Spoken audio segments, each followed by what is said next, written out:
Hello दोस्तों, मैं शिवम कुमार अपने YouTube channel SV coaching classes में आपका स्वागत करता हूं।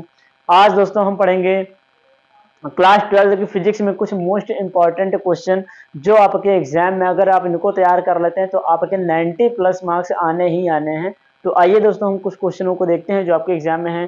पहले जैसे आपका हो गया 2 नंबर में कूलाम का सदिश रूप हो गया, कूलाम का नियम हो गया। दूसरा आपका अक्षीय या निरक्षीय स्थिति हो गया। फिर आपका हो जाएगा बल युग्म आघूर्ण हो जाएगा। फिर आपका वैद्युत विभव, ये आपके छोटे नंबर है लेकिन अक्षीय और निरक्षीय आपका डेरिवेशन है। सम विभव पृष्ठ, ये छोटी डिफिनेशन है। फिर गॉस के नियम की सहायता से, ये डेरिवेशन आपका मोस्ट इंपॉर्टेंट है। गॉस के नियम की सहायता से अनंत लंबाई के एक समान आवेशित तार के लिए व्यंजक प्राप्त कीजिए। ये क्वेश्चन आपका इतना तैयार करने। फिर उसके बाद अगला है कि समांतर प्लेट के लिए व्यंजक है आपका भंजक विभवांतर हो गया या संधारित्र के उपयोग हो गया। वैसे संधारित्र का उपयोग इतना पूछा नहीं जाता है, लेकिन भंजक विभवांतर और समांतर प्लेट के लिए व्यंजक ये इंपॉर्टेंट है आपका। उसके बाद आपका हो जाएगा धारा घनत्व तथा अनुगमन वेग में संबंध। ये भी आपका इंपॉर्टेंट क्वेश्चन है कि धारा पूछ लेता है कि धारा घनत्व तथा अनुगमन वेग में संबंध स्थापित कीजिए। फिर उसके बाद आपका हो जाएगा विशिष्ट प्रतिरोध हो जाएगा, चालकता हो जाएगी, विशिष्ट प्रतिरोध हो गया, चालकता हो गया, विशिष्ट चालकता आपका हो गया। और फिर उसके बाद आपका हो जाएगा अनुगमन वेग के आधार पर ओम के नियम का सत्यापन। तो यहाँ देखिए मैंने लिखा है अनुगमन वेग के आधार पर ओम के नियम का सत्यापन कीजिए। क्वेश्चन आता है, डेरिवेशन है आपका। फिर हो जाएगा सेल का आंतरिक प्रतिरोध पूछ लेता है। सेल का आंतरिक प्रतिरोध आपका 2 मार्क्स में है। लेकिन उसके बाद आपका पूछ लेते हैं किरचॉफ के नियम बताइए। किरचॉफ के नियम 5 नंबर में आता है और इसमें से व्हीट स्टोन या विभव मापी में से एक आता है और फिर आता है कि सुग्राह्यता की ये आ जाता है। कहाँ गया, हाँ, सुग्राह्यता हो गया या विभव मापी की सुग्राह्यता कैसे बढ़ाई जा सकती है, ये क्वेश्चन पूछ लेता है। बायो शेवर्ट का नियम आपका हो गया और बायो शेवर्ट के नियम के साथ साथ पूछता है कि सीधे एवं अनंत ऋज रेखे चालक के लिए व्यंजक प्राप्त कीजिए। एक क्वेश्चन ये हो जाएगा। और 2 नंबर में पूछ लेता है कि एम्पियर का परिपथीय नियम बताइए या लिखिए। तो हो जाएगा एम्पियर का परिपथीय नियम। भूचुंबकत्व का अवयव, भूचुंबकत्व में अवयव क्या क्या है, दिक्पात का कोण हो जाएगा, नमन कोण हो जाएगा और नति कोण हो जाएगा। बस इतना आपको पढ़ना है भूचुंबकत्व में। उसके बाद अनुचुंबकीय तथा परिचुंबकीय पदार्थों में अंतर पूछ लेता है कि अनुचुंबकीय और प्रतिचुंबकीय पदार्थों में अंतर क्या है बताइए। फिर चुंबकत्व का परमाणुीय मॉडल हो जाएगा। ये आपको कम इंपॉर्टेंट है चुंबकत्व का परमाणुीय मॉडल, लेकिन इसमें आपका है कि विद्युत चुंबकीय प्रेरण को समझाइए या फैराडे के विद्युत चुंबकीय प्रेरण के नियम को बताइए। तो मैंने लिख दिया है कि विद्युत चुंबकीय प्रेरण हो गया, फैराडे के नियम हो गया, अन्योन्य प्रेरण हो गया, स्वप्रेरण हो गया और भंवर धाराएं होगी। इतना आपका इंपॉर्टेंट है। अगर आप ये को इतना कवर कर लेते हैं तो आपका अच्छा नंबर आएगा। बाकी आप इसका स्क्रीनशॉट ले लीजिए, ताकि मैं अभी तो आपका फिजिक्स फर्स्ट ही चल रहा है, फिजिक्स सेकंड भी जैसा कि आप लोगों को पता है फिजिक्स सेकंड भी इसमें, क्योंकि अपवर्तन परावर्तन उसी में, आप इसका स्क्रीनशॉट ले लीजिए ताकि मैं क्वेश्चन आपको आगे बता सकूं। तो दोस्तों आपने पिछले क्वेश्चनों का स्क्रीनशॉट ले लिया होगा। अब हम चलते हैं उसी के अगले क्वेश्चन पर।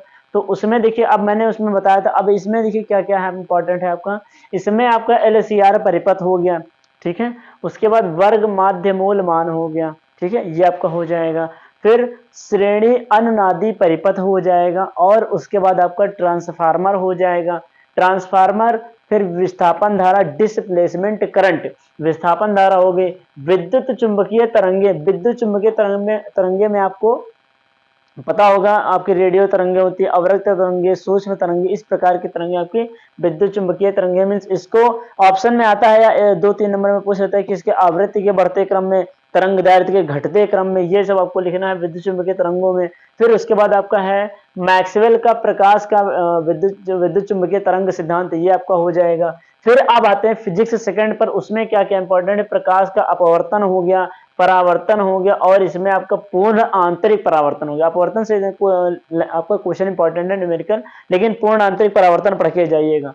पूर्ण आंतरिक परावर्तन हो गया। लेंस मेकर सूत्र, ये आपका मोस्ट इंपॉर्टेंट है लेंस चैप्टर से, कि लेंस मेकर सूत्र या फिर गोलीय पृष्ठ के लिए अपवर्तन का सूत्र, इसमें से आपका इंपॉर्टेंट है। ये देखिए मैंने लिखा है गोलीय पृष्ठ के लिए सूत्र, ये आपका इंपॉर्टेंट है।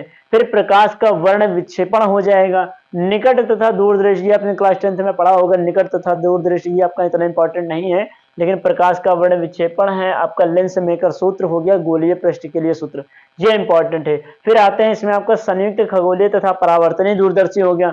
इसमें आपका पूछ लेता है संयुक्त का किरण आरेख खींचे, खगोलीय दूरदर्शी या आपका हो जाएगा परावर्तनीय दूरदर्शी, इनका हो जाएगा। फिर उसके बाद क्या है, हाइगेंस की द्वितीयक तरंगिकाओं का सिद्धांत, ये पूछ लेता है, या इन्हीं हाइगेंस की द्वितीयक तरंगिकाओं के सिद्धांत के आधार पर अपवर्तन तथा परावर्तन की व्याख्या में दोनों में से एक पूछ लेता है, या फिर परावर्तन की व्याख्या या फिर अपवर्तन की व्याख्या। फिर आपका व्यतिकरण हो जाएगा, और व्यतिकरण में आपका ये डेरिवेशन है कि यंग के द्विरेखा छिद्र में बनने वाली फ्रिंजों की चौड़ाई हो जाएगा। उसके बाद विवर्तन हो गया, विवर्तन में इतना नहीं है, ध्रुवण में भी है। ध्रुवण के बाद आपका आइंस्टीन की समीकरण, ये इंपॉर्टेंट है कि आइंस्टीन के समीकरण बताइए, या हो जाएगा आपका रदरफोर्ड का परमाणु मॉडल या रदरफोर्ड के परमाणु मॉडल की कमियां, तो क्वेश्चन आपको। और ये हो जाएगा अल्फा कण परिकिरण, ये मॉडल के रदरफोर्ड के द्वारा ये कि अल्फा कण का परिकिरण क्या होता है। फिर हाइड्रोजन से प्राप्त विभिन्न श्रेणियों का आरेख, जैसे उसमें बामर श्रेणी, पाशन श्रेणी, लाइमन श्रेणी, ये सब श्रेणियां आपकी हाइड्रोजन से प्राप्त जो है होती हैं। उसके बाद फिर आपका हो जाएगा समस्थानिक हो गया, समभारिक हो गया, सम न्यूट्रॉनिक हो गया, ये आपका हो गया। फिर युग्म उत्पादन, युग्म विनाश, ये आपका हो जाएगा। और उसके बाद नाभिकीय संलयन, नाभिकीय विखंडन, ये आपका हो जाएगा। फिर हो जाएगा पीएन संधि डायोड। पीएन संधि डायोड में आपका क्या इंपॉर्टेंट, पीएन संधि डायोड में आपका अर्ध तरंग दृष्टिकारी और पूर्ण तरंग दृष्टिकारी दोनों मोस्ट इंपॉर्टेंट, और दोनों में से एक आएगा। उसके बाद आपका एलईडी हो जाएगा प्रकाश उत्सर्जक डायोड। तो उम्मीद करते हैं कि दोस्तों आप अगर इतना पढ़ के जाते हैं तो आपका एक क्वेश्चन भी इससे बाहर नहीं आएगा। बस वो वीडियो अच्छी लगी हो तो चैनल को ज्यादा से ज्यादा लाइक करें, शेयर करें, सब्सक्राइब करें। Thanks for watching this video.